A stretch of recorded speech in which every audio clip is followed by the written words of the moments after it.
अब कहानी की शुरुआत होती है जहां पर हम मियाँ को देखते हैं जो अपनी स्कूल की छुट्टियां होने के बाद अपने घर जाती है और हम जान पाते हैं कि गांव में मियाँ की मॉम अपने स्कूल की एक टीचर होती हैं और उसका एक बड़ा भाई भी होता है जिसका नाम कियो होता है। वो बहुत ही सनकी दिमाग का होता है और बहुत ज्यादा झगड़ालू भी था। इसके अलावा उसे स्मोकिंग की भी आदत थी। वो उसके लिए वहीं अपने घर से पैसों की भी चोरी करता रहता है। वहीं मियाँ के छोटे भाई ओब्लेक को देखते हैं जो काफी ज्यादा डरपोक होता है। हम जान पाते हैं कि मियाँ की मॉम को उसके बड़े बेटे की सारी करतूतों के बारे में सब कुछ पता होता है कि कैसे वो सिगरेट पीता है और पैसे चुराता है, लेकिन फिर भी वो उसे कुछ भी नहीं कहती क्योंकि वो अपने तीनों बच्चों में से कियो को सबसे ज्यादा मानती थी। अब हम देखते हैं कि मियाँ की छुट्टियां खत्म हो चुकी थी जिसके बाद वो अपने कॉलेज वापस लौट जाती और इधर इसकी मॉम को देखते हैं जो एक बोर्ड पर छोटा मोटा शो करती है। तभी हम देखते हैं कि उसी बोर्ड में एक अमीर लड़के की गाड़ी आती है जिसको हम जून नाम से जान पाएंगे।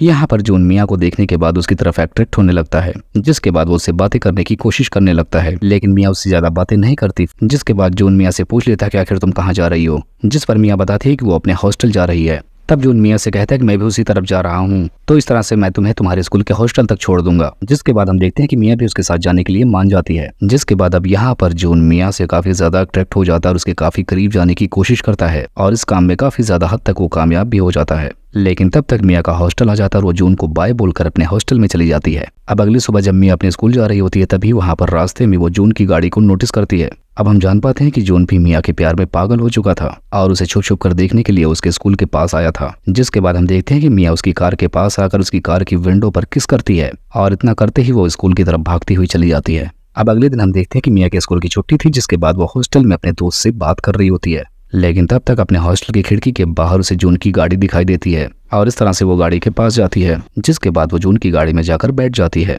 अब इसके बाद हम देखते हैं कि जून उसे अपने रूम में लेकर जाता है और हम जान पाते हैं कि जून अपने इस रूम का नाम बटलर रूम बताता है, यानी इसका मतलब ये था कि जून यहाँ पर लड़कियों के साथ एंजॉय करता था। लेकिन यहाँ पर जून इस लड़की के साथ कुछ भी करने से घबराता है क्योंकि इनके बीच एज का बहुत ज्यादा डिफरेंस था और मियाँ को भी यह सब कुछ पता था। लेकिन मियाँ उसके करीब आकर अपने कपड़े उतारने लग जाती है, जिसके बाद ये दोनों यहाँ पर इंटीमेट होते हैं। अब रात के टाइम मियाँ जब जून के साथ मार्केट घूमने के लिए जा रही थी तब उसे फाइनेंशियल कंडीशन के बारे में बताती है कि उसकी घर गृहस्थी बहुत अच्छी नहीं चल रही। लेकिन यहाँ पर जून को लगने लगता है कि मियाँ बस उसके पास पैसों के लिए आई है और अगले ही दिन जून मियाँ को लेकर एक होटल में जाता है और उसे कहता है कि मैं तुमसे शादी नहीं कर सकता। यहाँ पर जून बताता है कि हमारी फैमिली में सिर्फ हमारी फैमिली की ही लड़की से शादी हो सकती है और यहाँ पर मियाँ भी उसे बताती है कि मुझे भी चाइनीज लड़के बिल्कुल नहीं पसंद। लेकिन रात के टाइम हम मियाँ को काफी उदास देखते हैं, जिससे हमें पता चलता है कि शायद वो कहीं ना कहीं जून से प्यार कर बैठी है। जिसके बाद हमें दिखाया जाता है कि आगे चलकर मियाँ और जून दोनों एक दूसरे के साथ भरपूर उसी रूम में जाकर रोमांस करते रहते हैं। अब ऐसा सिलसिला कुछ महीनों तक चलता है। जिसके बाद हम देखते हैं कि अगली बार मियाँ अपने घर जून की गाड़ी से जाती है।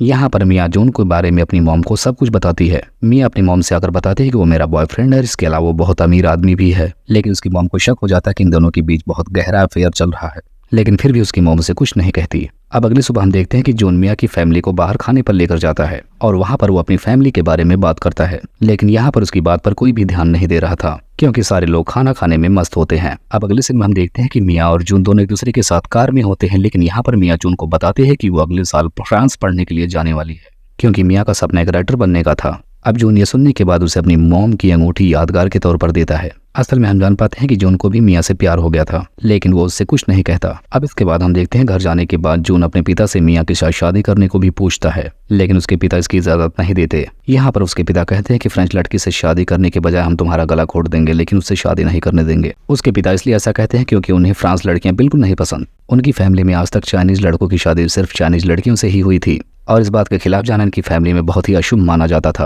अब इतना सब कुछ सुनने के बाद जून बहुत उदास हो जाता है। अब अगले सीन में हम देखते हैं कि जून और मियाँ एक दूसरे के साथ अपने रूम में होते हैं और यहाँ पर जून उसे अपने होने वाली पत्नी के बारे में बताता है। असल में हम जान पाते हैं कि जून की शादी फिक्स हो जाती है और यहाँ पर जून मियाँ को बताता है कि वो उससे भागकर शादी नहीं कर सकता। अगर उसने ऐसा किया तो उसे प्रॉपर्टी में कुछ भी नहीं मिलेगा। तब यहाँ पर मियाँ उसे बताती है कि वो भी उससे उतना ही प्यार करती है। जिसके बाद ये दोनों इसी रूम में फिर से रोमांस करना शुरू कर देते हैं और वो मियाँ से कहता है कि मैं तुमसे शादी के बाद एक बार जरूर मिलूंगा। अब इसके बाद हम देखते हैं कि मियाँ की फैमिली को जून की दी हुई अंगूठी मिल जाती है, जिसके बाद वो उसे बेचकर फ्रांस जाने की तैयारी करने लगती है। अब अगले सीन में हम देखते हैं कि जून की शादी हो रही होती है, लेकिन इस वक्त जून बहुत ही ज्यादा उदास होता है और मियाँ भी उसे बहुत दूर से देख रही होती है।